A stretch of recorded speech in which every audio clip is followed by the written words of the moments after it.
के साथ कृष्ण होते हैं ना, अनंत ब्रह्मांड के सारे नक्षत्र सारे ग्रह उनके चरणों में हैं।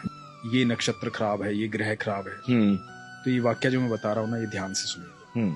तो हुआ यूं कि जब भगवान 5 जगह मांगने आए थे कौरवों से, कहा था कि 5 जगह दे दो, पांडव आराम से रहेंगे, तुम आराम से रहना, कोई झगड़ा कोई विवाद कोई युद्ध नहीं। तो शकुनी ने दुर्योधन को कहा कि सुयोधन इसे बंदी बना लो, ये उनका फेवर लेके आया है। दुर्योधन ने ऐलान कर दिया कि बंदी बना लो। अब ठाकुर जी को कौन बंदी बना सकता है? तो पहली बार ठाकुर जी ने अपने जीवन काल में पहली बार वो ऊर्जा दिखाई थी, वो लाइट दिखाई थी कि मैं हूं को। अब उसके बाद कृष्ण वहां से चले गए कह करके कि अब युद्ध होगा। और धृतराष्ट्र ने राज ज्योतिषी को बुलाया ये जानने के लिए कि क्या होना चाहिए, क्योंकि उन दिनों एस्ट्रोलॉजी बिल्कुल, और आप सोचिए उस समय कितने प्रखंड पंडित होते हैं, प्रखंड बहुत, मतलब बहुत ग्रह नक्षत्रों की दशाएं कैसे बता देते होंगे। बिल्कुल बिल्कुल। तो राज ज्योतिषी को बुलाया, राज ज्योतिषी से पूछा कि क्या करना चाहिए बताओ। तो राज ज्योतिषी ने कहा कि महाराज सुयोधन की कुंडली में राजयोग, कोई हरा ही नहीं पाएगा, निश्चित तौर पर विजयी होंगे, निश्चित तौर पर राजा बनेंगे, आप युद्ध करो। और सिर्फ इस बात पर युद्ध का ऐलान हुआ और युद्ध शुरू हुआ। अब धृतराष्ट्र लगातार चिंता में था। 8 दिन बीत गए, आधी सेना निपट गई थी कौरवों की।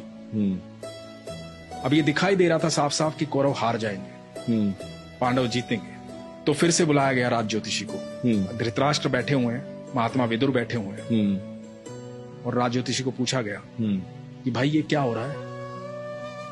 तो कह रहा था कि सुयोधन राजा बनेंगे। अब तो 8 दिन बीत गए, आधी से ज्यादा सेना निपट चुकी है हमारी। तो पता है राज ज्योतिषी ने क्या कहा था? कि वहां कोई है जिसने नक्षत्रों की दिशाएं बदल डाली, कोई है जो समय और परिधि से परे है, कोई है वहां। तो विदुर ने कहा था कृष्ण है वहां। ये बहुत कम लोग जानते हैं। हम जब भी मंदिर जाते हैं, भगवान के सामने जाते हैं, तो हम भगवान के सामने नतमस्तक होते हैं। इसके 2 कारण बताता हूं मैं आपको। हम भगवान के सामने नतमस्तक क्यों होते हैं, अपना सर क्यों झुकाते हैं भगवान के चरणों?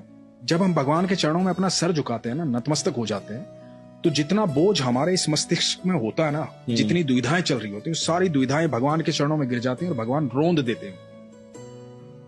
और जैसे ही आप नतमस्तक होकर के उठते हैं ना, तो आपको एक अद्भुत सुकून की प्राप्ति होती है।